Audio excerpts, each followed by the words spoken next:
At sa hindi inaasahang pangyayari, hindi inaasahang detalye, ang biglang sumingit sa gitna ng usapin sa impeachment hearing. Isang petsa, isang lokasyon, at isang tanong agad ang kumalat sa diskusyon online. Kaya sino ang may pakana at sino ang promotor? Walang iba kundi si Antonio Trillanes. Diretsahang kinu-question kasi ngayon ng mga netizens, lalong-lalo na ng taga-suporta ni Vice President Sara Duterte, ang isang bahagi ng dokumentong inilatag ni dating Senator Antonio Trillanes kaugnay sa umano'y bank transactions na iniuugnay kay Vice President Sara. Ayon sa inilatag na detalye sa pagdinig, may entry umano na nagsasabing may 7 milyong pisong payout mula kay Sabi Oy patungo kay Vice President Sara Duterte noong taong 2011 or noong 2011 gamit ang isang sangay ng BDO na matatagpuan sa SM Lanang, Davao City. Pero dito na pumasok ang kritikal na punto ng netizens. Makikita natin sa iprinesenta ni Antonio Trillanes October 25, 2011 at April 24, 2012. Nagkaroon ng transaksyon sa BDO Unibank SM Lanang. Pero nang ating isearch sa Google kung kailan ba talaga nagbukas itong SM Lanang sa Davao City. Heto ang impormasyon na ating nakala. SM Lanang in Davao City officially opened to the public on September 28, 2012. It was initially named SM Lanang Premier and is located on JP Laurel Avenue, occupying the former site of the Lanang Golf and Country Club. It was inaugurated as the second SM Supermall in Davao City. O ang kanyang opening date September 28, 2012. So ang pinakaunang problema dito, nababasag doon sa script ni Trillanes at babasag doon sa ipresenta niyang mga ebidensya kuno laban kay VP Sara. Ang unang problema, wala pang BDO SM Lanang noong 2011 kasi September 28, 2012 lamang nagkaroon ng BDO doon. So paanong nagkaroon agad? Paano nangyaring bigla siyang nagkaroon agad ng transactions noong panahong iyon? Lalo't ang SM Lanang ay natapos gawin at nagbukas lang to the public noong September 28, 2012. So matindi yung kasinungalingan dito ni Antonio Trillanes. So paano ipapaliwanag ni Antonio Trillanes na paano nakapag-payout si Vice President Sara at ang kanyang pamilya sa BDO Unibank SM Lanang noong 2011. Gayong nagbukas lamang ang SM Lanang sa Davao City to the public noong September 28, 2012. Ano to? Time traveler ba itong si Vice President Sara? At nakapag-payout ng milyong-milyong piso doon sa isang SM branch na wala pa namang itinatayo doon. So matindi ang kasinungalingan, matindi. Kasi kung totoong may korupsyon, dapat totoo din yung ebidensya. Magtutugma yung inyong pinapakitang ebidensya laban kay VP Sara, kaso hindi. So dito pa lamang sa ebidensyang ipinesenta ni Antonio Trillanes at kanyang statement, nabasag agad. At dito napapatunayan natin na nagpapagamit ang Kongreso. At itong si Trillanes, ginagamit ang Kongreso para lang manira. Dahil alam naman natin na matagal nang bitter itong si Trillanes. At talagang number 1 na anti-Duterte. At ito sa susunod na video na aking ipapakita ay parang nagiba ng tono si Representative Garbin. At siya mismo ay nakumbinse na parang fishing expedition na ang ginagawa ng Committee on Justice sa impeachment na ito. Dito'y napahiya na si Congresswoman Jinky Luistro. Panoorin natin ang video. The Honorable Garbin is recognized. Thank you, Madam. Just a few questions to the representatives of the Ombudsman.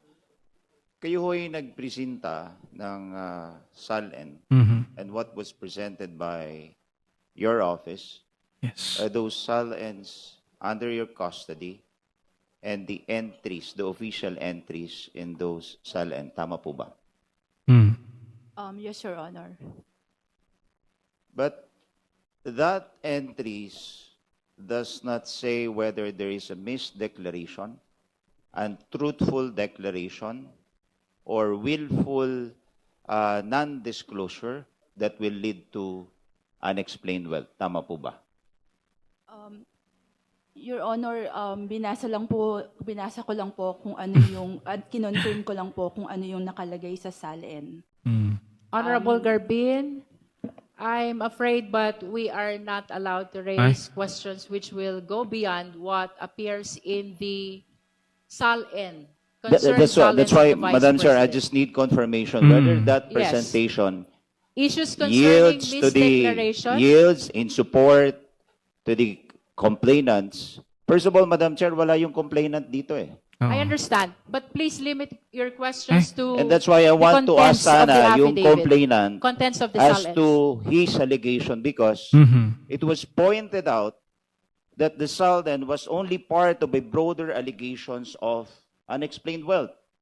But as correctly pointed out by Mr. Marcoleta, or Mhm. Congressman Marcoleta, those SALN that was, or that we want to specifically pinpoint that have material misdeclaration or untruthful declaration was never attached in the first Tama. place. We are in we the are not complaint. yet on that, Honorable Garbin.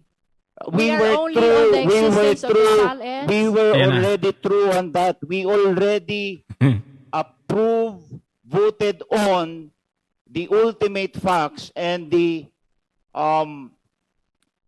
sufficiency in substance. Yun.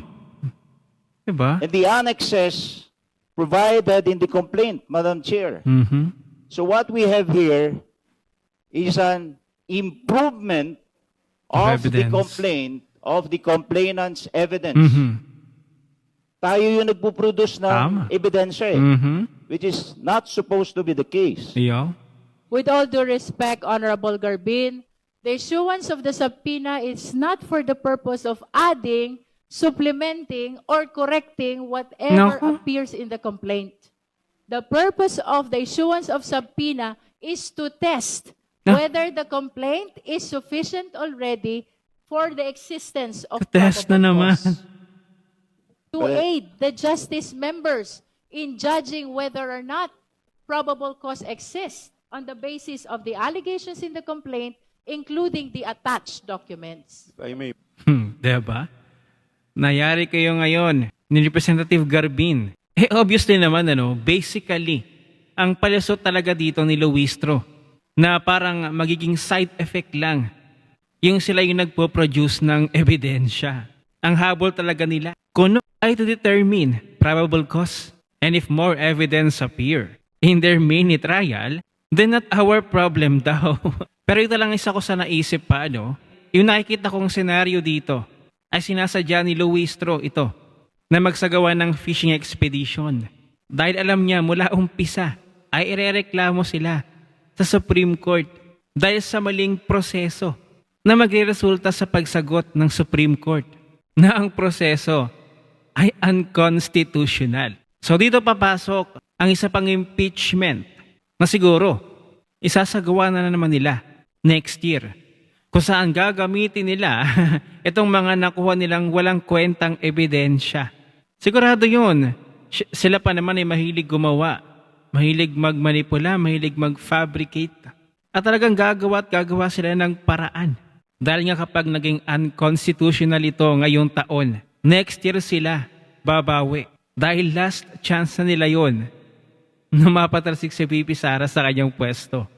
Kaya nga lang, nabahira na, nadungisan na, madumi na ang tingin ng taong bayan ngayon sa House of Representatives dahil sa kanilang pagpupumilit sa impeachment na ito laban kay VP Sara.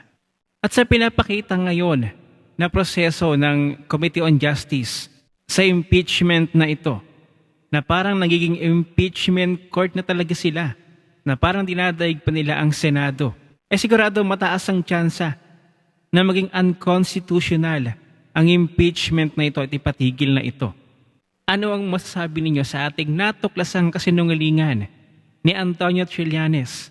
Nakapag-payout daw si VP Sara sa isang bangko sa SM Lanang noong 2011 pero yung mall na sinasabi at tinutukoy ni Trillanes ay 2012 pa pala nagbukas sa publiko. Ano ang inyong opinyon? Mag-iwan ng comment at like dyan sa ibaba at magkita-kita ulit tayo sa susunod na video.